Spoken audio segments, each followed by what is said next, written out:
Hello friends, কেমন আছো তোমরা সবাই? আশা করি তোমরা সবাই অনেক ভালো আছো। তো আমিও অনেক ভালো আছি। তো চলে আসলাম তোমাদের জন্য নিউ একটা ভিডিও নিয়ে। দেখো, সকালের জলখাবার তৈরি করছিলাম, এখানে এগ রোল বানাচ্ছিলাম।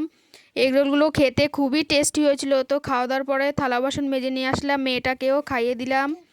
মেয়েকে খাওয়ানোর পর দেখো, আজকে দুপুরে রান্না করেছিলাম শাক ভাজা, সাদা ভাত, আর করেছিলাম মাছের ডিম দিয়ে বড়া ভেজেছিলাম, খুবই টেস্টি হয়েছিল খেতে। আর এখানে ডাল করেছিলাম। তো আজকের খাওয়া দাওয়াটা খুব জমজমাট হয়েছিল, খুব টেস্টি হয়েছিল সবগুলো খাবারই। তো দেখো, বাইরে এসে দেখছিলাম যে কতটা পরিমাণে মেঘ করেছে। তো বাড়িতে যেহেতু দুজনই আছি, আমি আর আমার মেয়ে, তো ও ঘুমিয়েছিল, তাই ভাবলাম যে জামা কাপড়গুলো তুলে নিয়ে যাই, কারণ খুব বৃষ্টি নামবে বোঝা যাচ্ছিল। দেখো কি পরিমাণে মেঘ করেছে, ভালোই হয়েছে আগে আগে উঠে জামা কাপড়গুলো তুলতে আসলাম, না হলে যদি ঘুমিয়ে পড়তাম জামা কাপড়গুলো সব ভিজে যেত, একেতে তো শোকায়নি কিচ্ছুই। তো টাটা, বাই, নেক্সট ভিডিওতে দেখা হবে আবার। এইভাবে দেখতে থাকো, চ্যানেলটাকে সাবস্ক্রাইব করে দিও।